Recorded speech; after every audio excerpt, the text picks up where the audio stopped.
Berita tentang PDIP yang memecat Tia Rahmania dan menggantikannya dengan Boni Triana sebagai anggota DPR RI membuat kita bertanya-tanya, apa yang sebenarnya terjadi di balik keputusan ini? Boni Triana sendiri mengatakan bahwa dia menggugat Tia Rahmania ke Mahkamah Partai pada Mei 2024 karena dugaan penggelembungan suara. Namun, apakah kita tahu apa yang sebenarnya terjadi di dalam proses penggugatan itu? 8 petugas panitia pemilihan kecamatan, PPK, di Dapil Banten I juga terlibat dalam kasus ini, dan mereka diputuskan terbukti bersalah menggelembungkan suara dan terkena sanksi administratif. Tetapi, mengapa Tia Rahmania tidak disebut dalam putusan itu?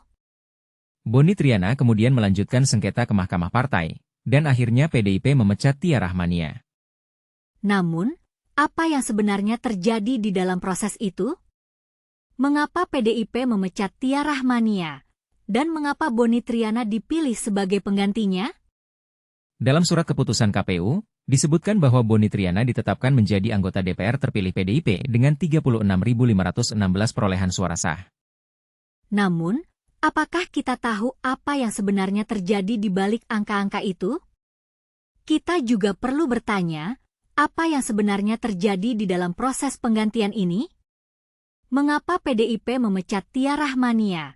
Dan mengapa Boni Triana dipilih sebagai penggantinya? Apakah ada konflik kepentingan di dalam proses ini?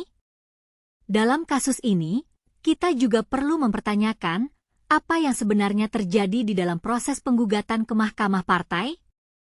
Apakah ada kekuatan-kekuatan yang bermain di dalam proses itu?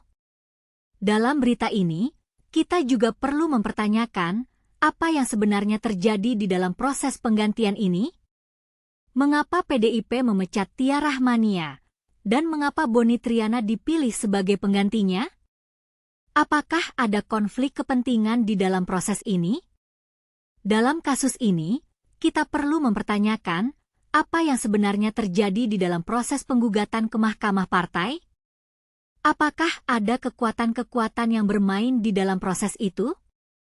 Dalam berita ini, kita juga perlu mempertanyakan apa yang sebenarnya terjadi di dalam proses penggantian ini? Mengapa PDIP memecat Tia Rahmania? Dan mengapa Boni Triana dipilih sebagai penggantinya? Apakah ada konflik kepentingan di dalam proses ini?